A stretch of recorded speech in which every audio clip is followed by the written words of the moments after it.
అందరికీ నమస్కారం అండి. ఈరోజు ఇంకో మంచి కథ తెలుసుకుందామా? భవానీ కుమారి బెల్లంకొండ గారు రచించిన 'తొలకరి' అనే కథను విందామా? మనమ్మ ఉదయం 10 గంటలైనా పక్క మీద నుంచి లేవలేకపోతుంది. డిసెంబర్ నెల, పైగా రేకుల గది. లేచి మాత్రం ఏమి చేయాలి కనుక? ఇద్దరు కోడళ్ళు నెలకొకరు చొప్పున ఇంత ముద్ద పడేస్తే తింటాం తప్ప వేడి వేడి టిఫిన్ తిని ఎన్ని రోజులైందో. అడిగేవాడు లేడు. 70 ఏళ్లకే సరైన పోషణ లేక శరీరం నీరసించిపోతున్నది రోజు రోజుకి. ఉందా పోయితా ముసల్ది, 10 లేవలేదు. గది బయట పెద్ద కొడలి గొంతు వినబడింది. లేస్తున్నానమ్మా, బలహీనమైన గొంతుతో జవాబిచ్చింది మణమ్మ. లేలే, లేచి ముఖం కడుగు. నీళ్ల టీ పాత పళ్ళ మీద పెట్టి వెళ్ళిపోయింది. లేచి ముఖం కడుక్కొని వచ్చేసరికి టీ చల్లారిపోయింది. అదే గొంతులో పోసుకొనిచ్చి సద్దన్నం కోసం ఎదురు చూస్తూ కూర్చుంది. ఇంకో అరగంటకి సద్దన్నం, పాత చింతకాయ పచ్చడి ప్లేట్లో వేసిపోయింది కోడలు. రోజు అదే అన్నం, ఏదో ఒక పచ్చడి. తిని తిని విసుగుపోయింది. అయినా చేసేది ఏమీ లేదు. ఎవరు అడిగేవారు లేరు. ముసలి మనిషిని ఎవరు బాధ్యత తీసుకుంటారు? ఒక వృద్ధాప్య పెన్షన్ తీసుకున్నప్పుడు నెలకొక కొడుకు వంతులేసుకుని బ్యాంకు నుండి తెచ్చిన డబ్బుని జేబులో వేసుకోవటమే తప్ప నెలకొకసారైనా నోరు తీపి చేయాలని అనుకోరు. మణమ్మ నిట్టార్చి స్నానానికని లేచింది. వేడి నీళ్ళు ఏనాడూ నోచుకోలేదు. ఎండలో బకెట్ నీళ్లు ఉంచి అవి గోరువెచ్చకయ్యాక స్నానం చేస్తుంది. రేకులు ఊడి వేలాడుతుంటాయి ఆ రేకు తలుపులకి. అది ఎక్కడ గీసుకుంటుందోమోనని భయం మణమ్మకి. ఒక శీల కొట్టమని ఎన్నిసార్లు అడిగినా వినిపించుకున్న పాపాన పోరు ఎవరు. నెలకొక ఒంటి సబ్బు, బట్టల సబ్బు ఒకటిస్తారు అంతే. అంతకు మించి ఏమీ విదల్చరు. జీవితం అంటే విరక్తి కలుగుతుంది. చావు రాదేమి? యాతన లేని నిద్రలోనే ఊపిరి ఆగిపోయేలా చేయమని దేవుణ్ణి కోరుకుని రోజూ లేదు. మణమ్మ జీవితం భర్త ఉన్నంతకాలం బాగానే గడిచింది. 6 ఎకరాల భూమిని ఆయన చేసేవాడు. పాడి పంట జీవితం ఉన్నంతలో బాగానే గడిచిపోయింది. ఇద్దరు కొడుకుల్ని బాగా చదివించాలని చాలా ఆశపడేవాడు ఆయన. ఆయన ఆశ నెరవేరలేదు. పెద్ద కొడుకు చిల్లర వ్యాపారం పెట్టుకున్నాడు. రెండోవాడు ధాన్యం కమిషన్ బిజినెస్ చేస్తున్నాడు. కోడళ్ళు మామగారు ఉన్నంత కాలం నోరు మెదపలేదు. క్రమంగా మణమ్మ స్థానం వేప చెట్టు దగ్గర రేకుల గదిలోకి మారింది. ఎప్పుడైనా వరండలో కూర్చున్నా సూటిపోటి మాటలతో బాధించి లేవగొడతారు. నలుగురు మనవళ్ళున్న వాళ్ళని తీయటానికి ప్రయత్నిస్తే ఊరుకుల తంతు. పిల్లలకు ముసల్దానా అని విక్రించడం నేర్పారు.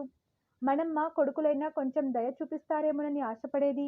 అది ఎంత దురాశ ఆమెకి తెలిసి వచ్చి మౌనంగానే ఉండటం అలవాటు చేసుకుంది. స్నానం కానిచ్చి ఇంటి బయట అరుగు మీద కూర్చొని వచ్చిపోయే వాళ్ళని చూస్తూ కూర్చుంటుంది.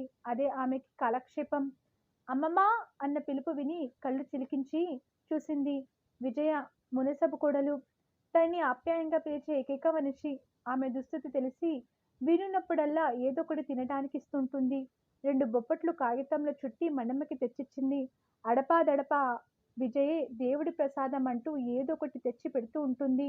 ఆత్రంగా 2 బొప్పట్లు తిన్నది మణమ్మ. విజయ మునసబు కోడలు కాబట్టి కోడలు ఏమీ మాట్లాడరు. అమ్మమ్మ, నీకు వాసు అని ఒక పెద్దేళ్ల అబ్బాయి మీ ఇంటి పక్క పోర్షన్లో ఉండేవాడు, గుర్తుందా? మణమ్మ గుర్తు తెచ్చుకోవడానికి ప్రయత్నం చేసింది.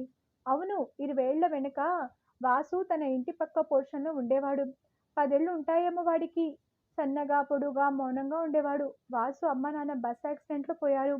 వాసు నాన్నకి వచ్చిన కంపెన్షన్ తీసుకుని వాడిని తానే చదివిస్తానని తీసుకొచ్చాడు వాళ్ళ బాబాయి. పిన్నికి ఒక చిన్న బాబు ఉండేవాడు. వాసుని గవర్నమెంట్ బడిలో జాయిన్ చేసి చేతులు దులుపుకున్నాడతను. ఆమె పుట్టిల్లు అదే ఊరు. తరచూ పుట్టింటికి వెళ్ళిపోయేది. వాసు బాబాయి, పిన్ని వాడిని ఒక్కడినే ఇంట్లో వదిలేసి పోయేవాళ్ళు. వాడికి డబ్బులు ఇచ్చేవాళ్ళు కాదు. లెక్క ప్రకారం ఇచ్చిన బియ్యం రోజుకొకసారి వండుకునేవాడు.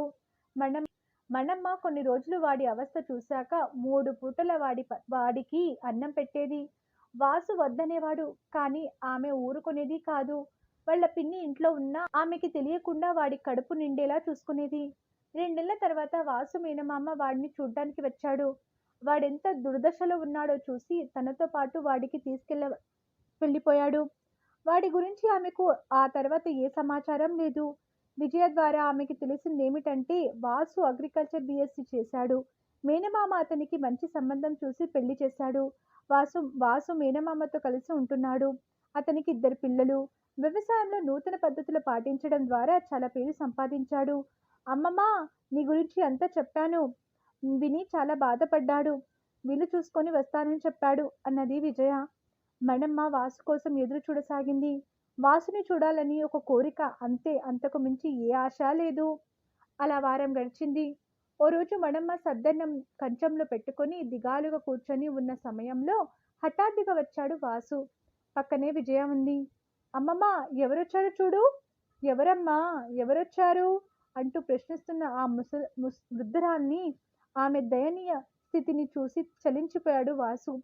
ఏ ఉపద్భుతం లేకుండా ఆమె పక్కన కూర్చొని, నేను అమ్మా వాసుని అంటూ నాతో వస్తావా పెద్దమ్మ అని అడిగేశాడు. మనమ్మ ముఖం వెలిగిపోయింది. అంతలోనే దిగాలుగా చూస్తూ, ఎందుకు పనికిరాని ఈ ముసల్దాన్ని ఏమి చేసుకుంటావు నాయనా, చూపు కూడా అనట్లేదు. ఆమె కంటి నిండా నీళ్లు చెంపల మీదుగా కారసాగాయి. వాసుకి కూడా కంట నీరు తిరిగింది. ఆ రేకుల గది, తీగకు వేలాడుతున్న పాత బట్టలు, పచ్చడి మెతుకులతో ఉన్న ప్లేటు, అవన్నీ చూసి అతనికి మనసు కదిలిపోయింది. వాసు ఒక నిర్ణయానికి వచ్చిన వాడిలా విజయతో అన్నాడు, నేను పెద్దమ్మని నాతో తీసుకెళ్తానమ్మా అంటూ లేచి బయటకు వెళ్ళాడు. గుమ్మం దగ్గర ఆగి తన చేతిలో ఉన్న ప్యాకెట్ విజయను అందిస్తూ, ఇంకా ఇక్కడ వస్తువులు ఏమీ ప్యాక్ చేయకండి, నేను వాళ్ళ కొడుకులని అడిగి వస్తాను చెప్పాడు. విజయ, అమ్మమ్మ లేచి చీర మార్చుకో, మణమ్మకి అంత కలలా ఉంది. వెళ్ళు అమ్మమ్మ, నీ కష్టాలు తీరినట్టే, ఆయన నాకు ముందే అన్నీ చెప్పారు. మణమ్మ ఒక్క నిమిషం అనుకుంది తనలో తాను. వెళతాను, ఇంత దుర్భర జీవితం కంటే వెళ్ళిపోవటమే నాకు విముక్తి అనుకుంటూ లేచింది చీర మార్చుకోవడానికి. వాసి ఇంట్లోనే ఉన్న కొడుకులను పిలిచాడు బయటకు.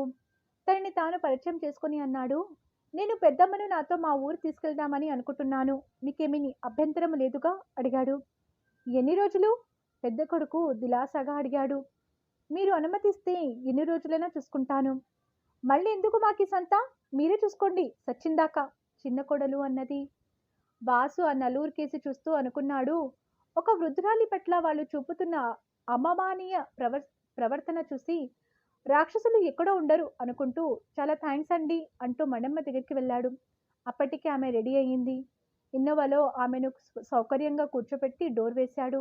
విజయ వైపు తిరిగి నమస్కరిస్తూ, మీ సహాయానికి చాలా థ్యాంక్స్ అమ్మా, మీకు వీలున్నప్పుడు తప్పకుండా మా ఇంటికి రండి అంటూ కారులో కూర్చున్నాడు.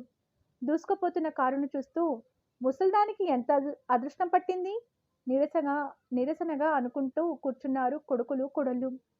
జీవితంలో కారెక్కి ఎరగదు మణమ్మ, పడుకుంటావా అమ్మా అన్న వాసుతో, లేదు నాయన కూర్చుంటా అని జవాబిచ్చింది. ముందు టిఫిన్ చేద్దాం, అరగంట తర్వాత హోటల్ ముందు ఆపి ఆమె దిగడానికి సాయం చేశాడు.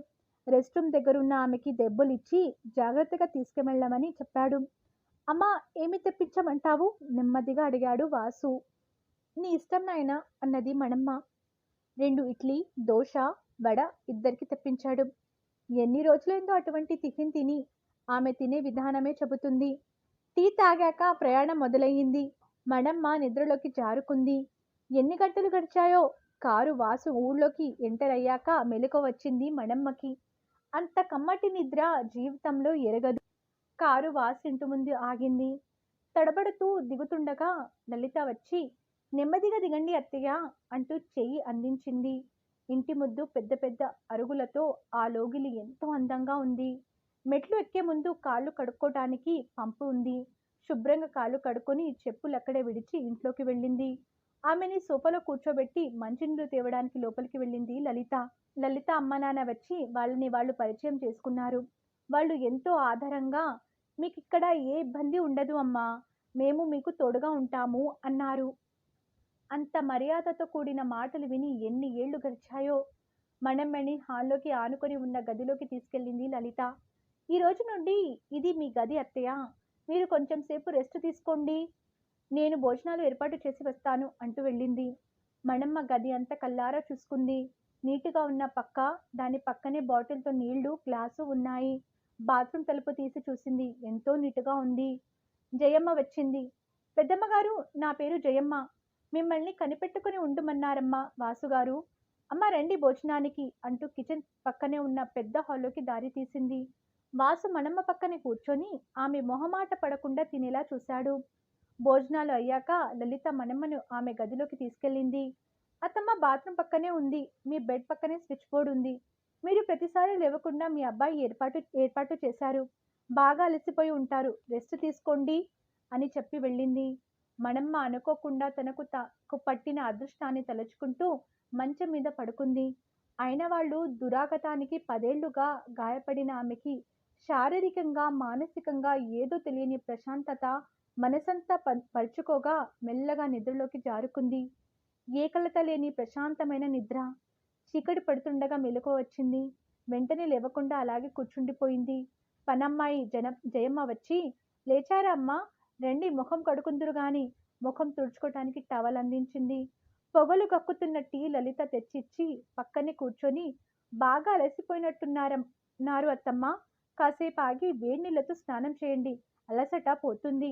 జయమ్మ, కాసేపు ఆగి అమ్మ స్నానం చేస్తాడు, అని దగ్గరుండు అని చెప్పి వెళ్ళింది. గీజర్ ఆన్ చేసి నీళ్ల బకెట్లతో పాటే బల్ల వేసి, పెద్దమ్మగారు, నేను తలుపుకు దగ్గరే ఉంటాను, నిదానంగా స్నానం చేయండి అన్నది. తన్వి తీరా 2 బకెట్ల వేడి నీళ్లతో తలార స్నానం చేసింది.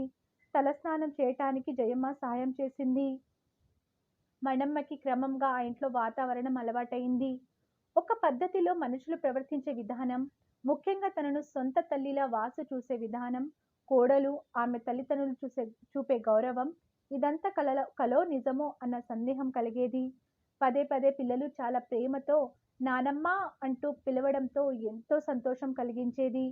మణమ్మకి కొత్త జీవితం మొదలైంది. 15 రోజుల తర్వాత ఆమెకి కొంత బలం వచ్చిందని అనిపించాక 2 కళ్ళకి కెటరాక్ట్ ఆపరేషన్ చేయించాడు వాసు. జయమ్మని పూర్తిగా ఆమె సేవకై నియమించాడు. ఆమెకి బలమైన ఆహారం ఇచ్చే బాధ్యత లలిత తీసుకుంది. ఒక వృద్ధురాలికి ఇవ్వాల్సిన గౌరవం, ప్రేమ, ఆదరణ అన్నీ ఆ ఇంట్లో లభించాయి. క్రమంగా మణమ్మలో చాలా మార్పు వచ్చింది. శారీరకంగా, మానసికంగా కూడా. మణమ్మకి రోజులు హాయిగా గడిచిపోతున్నాయి. ఆ మధ్య 2 వెడల్పాటి బంగారు గాజులు, మెళ్ళోకి ఒక గొలుసు చేయించాడు వాసు. వద్దు నాయనా, నాకెందుకీ ఖరీదైన నగలు అని వారించినా వినకుండా లలిత చేత ఆమె మెళ్ళో వేయించాడు. అప్పుడప్పుడు మణమ్మకి మళ్ళీ వాసు తన రేకుల గదికి పంపించినట్టు పీడకలలు వస్తుండేవి. అది కల, నిజం కాదు అని సమాధాన పడేది. వాసు ఎప్పుడు పొలం పనిలో తీరిక లేకుండా ఉండేవాడు. ఒక్కో రోజు అందరూ కలిసి ఆట విడుపుగా భోజనాలు పొలంలో ప్రత్యేకంగా నిర్మించిన ఒక పర్ణశాల లాంటి పాక దగ్గర గడిపేవాళ్ళు. ఆ రోజు ఉదయం 10 గంటలప్పుడు ఇంట్లోనే ఉన్నాడు వాసు. వంటింట్లో జయ వాళ్ళు కూరలు తరుగుతూ ఉంటే కుర్చీలో కూర్చొని కబుర్లు చెబుతూ కూర్చోవడం అలవాటయింది. తన అనుభవాన్ని ఎంతో గౌరవించే లలిత అంటే మణమ్మకి ఎంతో ఇష్టం. వాసు లలిత హాల్లో తన గురించి మాట్లాడుకోవడం వినిపించి ఆలకించసాగింది. అమ్మతో జర్నీ గురించి చెప్పావా, వాసు అడుగుతున్నాడు లలితని. లేదు, నాకంటే మీరే చెప్తేనే బాగుంటుందేమో, లలిత జవాబిచ్చింది. సరే, సాయంత్రం నేనే చెబుతాను. కావలసిన బట్టలు ఇంకా ఏమేమి అవసరమో జాగ్రత్తగా సర్దు, సరేనా? లలిత సరే నంది. అన్ని లిస్ట్ రాసి పెట్టా, అలాగే సర్దుతాను అన్నది. వాసు బయటకు వెళ్ళాడు. వాళ్ళ మాటలు విన్న మణమ్మ కలవరబడిపోయింది. నెమ్మదిగా లేచి గదిలోకి వెళ్ళింది. ఎందుకో హఠాత్తుగా అంతులేని నిస్సత్తువ ఆవరించింది. ఆలోచిస్తూ పడుకుంది. అవును, వాళ్ళు మాత్రం ఎన్ని రోజులు తన భారాన్ని మోస్తారు, తన ఆరోగ్యం బాగు చేస్తారు? కళ్ళకు ఆపరేషన్ చేయించి కళ్ళు కనబడేలా చేశారు. ఇంకా చివరి వరకు తన భారాన్ని మోయాలని ఆశపడటం దురాశ కదా. మణమ్మ ఎన్నో యాతనాలు అనుభవించిన మనిషి. అందుకే ఆ దుఃఖం నుంచి త్వరగానే కోలుకుంది. లేచి ముఖం కడుక్కుని బయటకు వచ్చింది. తన మనసులోని భావాలన్నీ బయటపడకుండా శతవిధాల ప్రయత్నం చేస్తూ పదే పదే ఆ ఇంటి పరిసరాలను, మనుషులను తరచి తరచి చూడసాగింది. ఎందుకంటే అటువంటి మంచి మనుషులను తాను ఇక ఈ చరమ దశలో చూడలేదు కనుక. భోజనానికని వచ్చిన వాసుని తదేకంగా తనివి తీర చూడసాగింది. భోజనమయ్యాక గదిలోకి వెళ్ళిపోయింది మణమ్మ. పొంగుకొస్తున్న దుఃఖాన్ని ఎలాగో ఆపుకుంటుంది. వాసు లోపలికి వచ్చి మంచం పక్కన కుర్చీలో కూర్చున్నాడు. లలిత కూడా వచ్చి అతని వెనకే వచ్చి నించుంది. అమ్మా, నీతో కొంచెం మాట్లాడాలమ్మా. ఆమె చేతిని తన చేతులకు తీసుకుని నెమ్మదిగా అన్నాడు. ఇప్పుడు నీ ఆరోగ్యం బాగానే ఉంది కదమ్మా, జర్నీ చేయగలుగుతావా? వచ్చే కన్నీరును ఆపుకుంటూ కళ్ళు దించుకొని తల ఊపింది మణమ్మ. అయితే టికెట్స్ కన్ఫర్మ్ చేస్తాను, ఎక్కడికి అని అడిగే ధైర్యం లేక అలాగే నాయనా అని అంటుండగానే ఆమె కళ్ళ వెంట నీరు కారసాగింది. భార్యాభర్తలిద్దరూ కంగారు పడిపోయారు. ఎందుకమ్మా? ఏమైంది? నీ ఇష్టం లేకపోతే వద్దు అన్నాడు వాసు కంగారుగా. లేదు నాయనా, వెళతాను. ఇంకా నువ్వే చివరి వరకు చూడాలని దురాశ లేదు నాకు అన్నది కన్నీటిని తుడుచుకుంటూ. వాసుకి అర్థం కావటానికి కొంత సమయం పట్టింది. నవ్వుతూ ఆమె పక్కనే కూర్చొని, నేను మామయ్య అత్తయ్య వాళ్ళతో నిన్ను కూడా కాశీ ప్రయాణానికి ఫ్లైట్ టికెట్స్ బుక్ చేయడానికి అడిగాను అన్నాడు వాసు నవ్వుతూ. కాశీకా? నమ్మలేనట్టుగా అతని కేసి చూస్తూ అడిగింది. అవును. నిన్ను ఎప్పుడు ఆ రేకుల గదికి, ఆ రాక్షసుల దగ్గరికి ఎప్పటికీ పంపను. నువ్వు కోరుకుంటే తప్ప. మణమ్మ కదిలిపోయింది నిలువెల్లా. నేను నీకేమి చేశానని నాకింత అదృష్టం కలుగచేశావు నాయనా అన్నది నిండిపోయిన గొంతుకతో. అమ్మా, నిన్ను తీసుకురావటం చాలా ఆలస్యం చేశాను. అమ్మా, ఆ రోజుల్లో నువ్వు చూపిన దయ, పెట్టిన అన్నమే నన్ను బ్రతికించింది. నేను జీవితంలో ఎవరికైనా రుణపడానంటే అది నీకు, తర్వాత మామయ్యకు, లలితకు మాత్రమే. మనమ్మ ముడతలు పడిన చేతులతో వాళ్ళిద్దరిని చేతుల్ని కద్దుకుంది. భార్యాభర్తలిద్దరికీ కన్నుల నీరు వచ్చింది. వాసు అన్నాడు, అమ్మా, ఈరోజు చెబుతున్నాను. నువ్వు నాకు బరువు కాదు. నీకు సేవ చేసే అదృష్టం నాకు కలిగించు. రెండు చేతులు జోడించి అంటున్న భర్తలోని మానవీయతను చూస్తూ పులకించిపోయింది లలిత. మీకు ఈ కథ నచ్చితే లైక్ చేయండి, షేర్ చేయండి. మరిన్ని మంచి కథల కోసం మన ఛానల్ని సబ్స్క్రైబ్ చేసుకోండి. ధన్యవాదములు.